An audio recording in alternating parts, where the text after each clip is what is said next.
Let's take a look at stock futures. They are pointed up at the moment.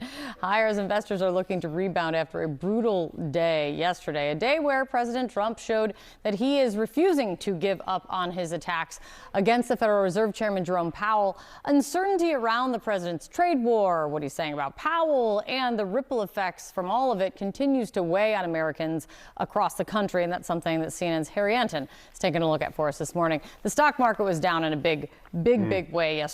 How poorly has the stock market done since Trump took office? Yeah, sometimes we look at the day to day and I feel like we can get lost. So let's take a look over the whole stretch of the Trump presidency as we approach day 100. The S&P has dropped the most under Trump for any president at this point in their presidency since the S&P 500 was in fact created back in 1957. And indeed, it is not anywhere close, folks. It's not anywhere close. Under Trump, it's dropped, get this, 14%. The next closest one was George W. Bush back in 2001, a drop of just half that at 7%. No other elected president at this point in their presidency saw a drop of 5% or more. So Donald Trump is on a planet all by himself, a planet you do not want to be on, the American people don't want to be on, in terms of the drop in the S&P 500 approaching 15% already in his presidency. No bueno.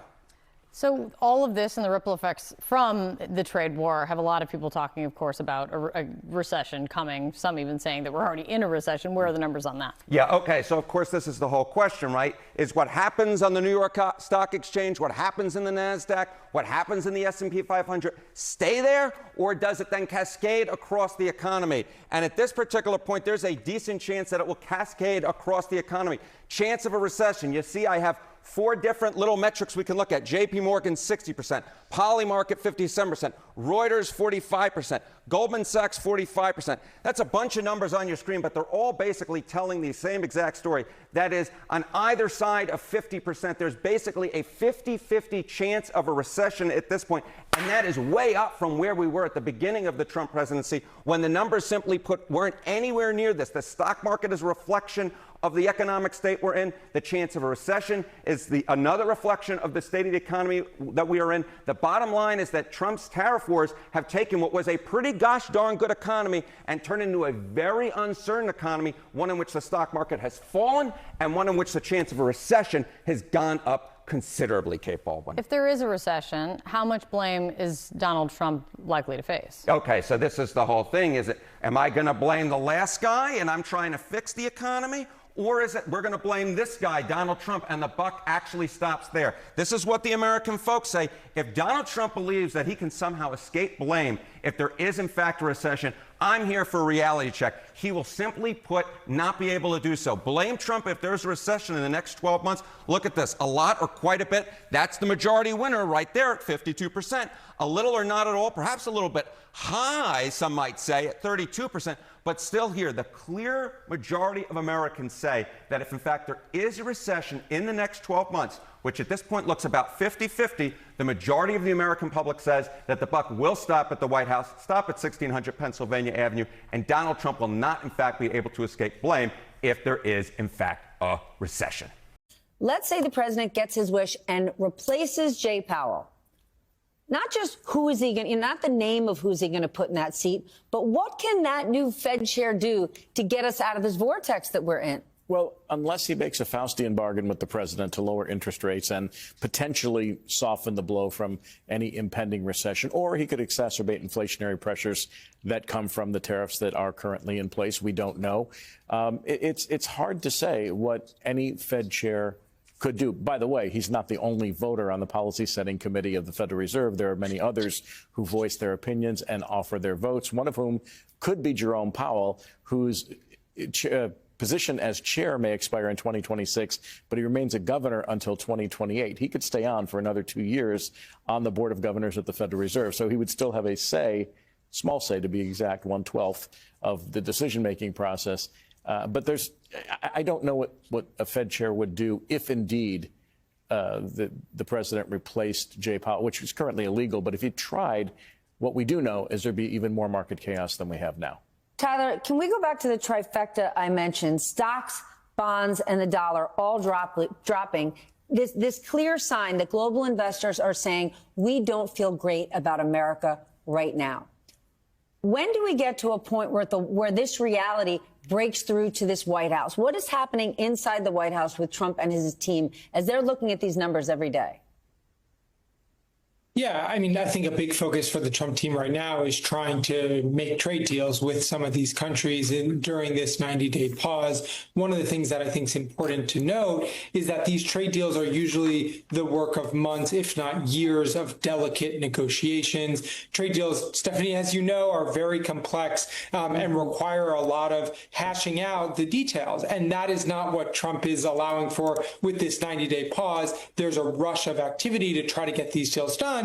And some experts and analysts say it's likely maybe one or two of them with close allies, maybe Japan and South Korea, could get done in that time frame, but that's unlikely to change the global economic picture. And so I think one of the things that we have to watch for is the Trump administration, the president and his allies have said that Americans may need to deal with some short-term pain for long-term gain, that they are right-sizing the global economic market and ensuring that Americans are getting a fair trade deal with partners.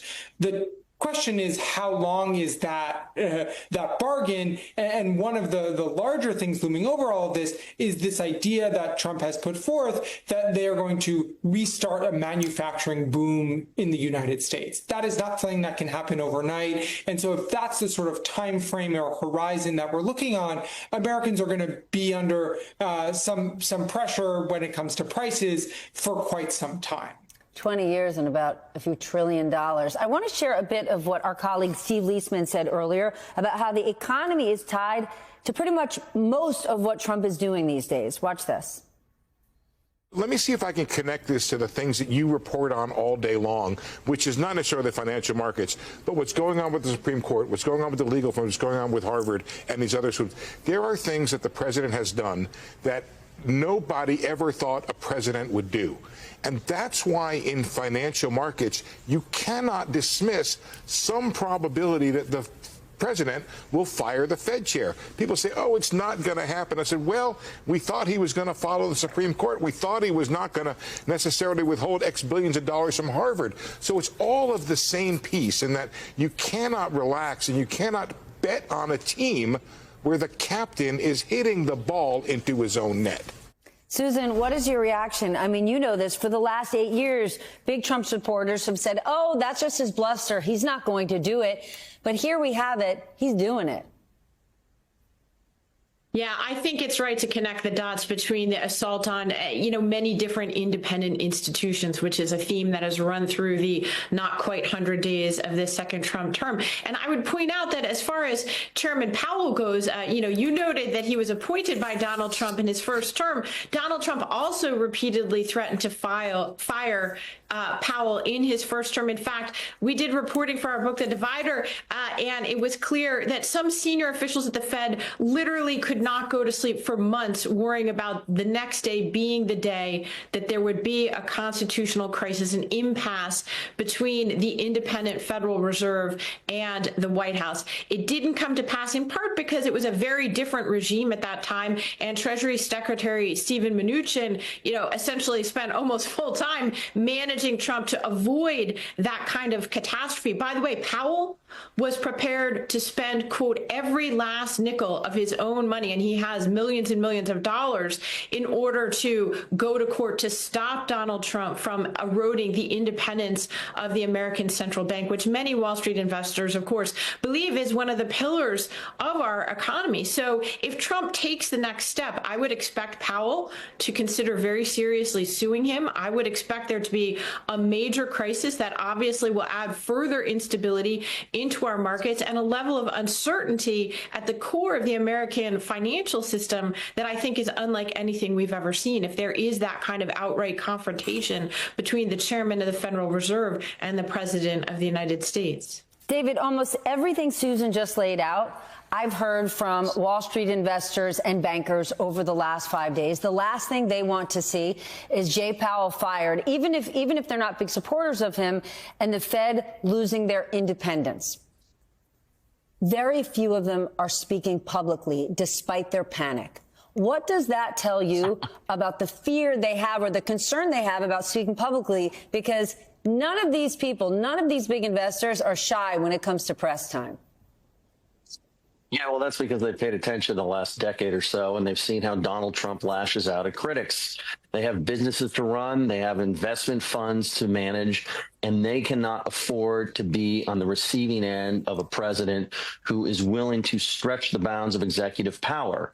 And look, people might be surprised based on what they thought they would get from Trump, but based on what they got from Trump the first term. But they shouldn't be. Trump always enjoys chaos. He is comfortable in it, especially when he's at the center of it and all of the chaos revolves around him.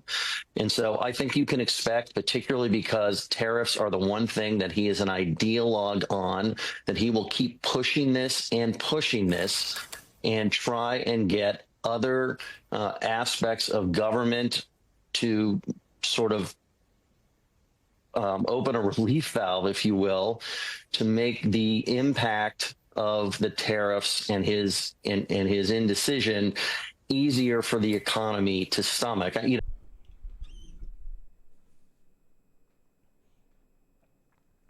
So again, guys, Trump is crashing the markets, and he's doing this in a couple ways. One, it's the chaos of what he's doing. Because let's say what Trump was doing was actually good potentially. Let's actually be good faith here and say, oh, Donald, your plan might work. It might actually work over the medium and long term. Maybe.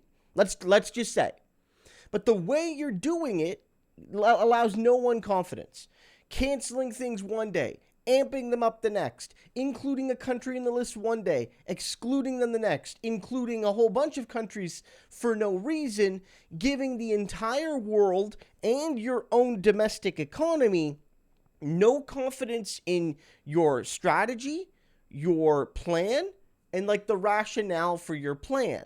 So we've seen examples where people are like, I can't decide, what am I going to import this week, this month? What am I going to export this week, this month? Should I build a new factory? I've planned to build a new factory, but all of a sudden you've canceled the tariffs, which means that this factory isn't viable anymore. That's one of the reasons. But the other reason is that the U.S. markets, which in effect are tied to the world, and the world invests in the United States and vice versa, the U.S. has lost its credibility.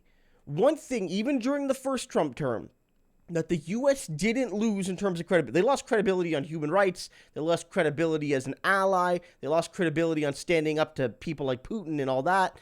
But they didn't lose credibility on we're the capital of trade. We're the capital of business. We're the capital of money. So say what you will about the United States, there's still a good place to do business. And Trump saber-rattled about tariffs, but it was still a place to do business. Not anymore, and that's why things and his own side are furious.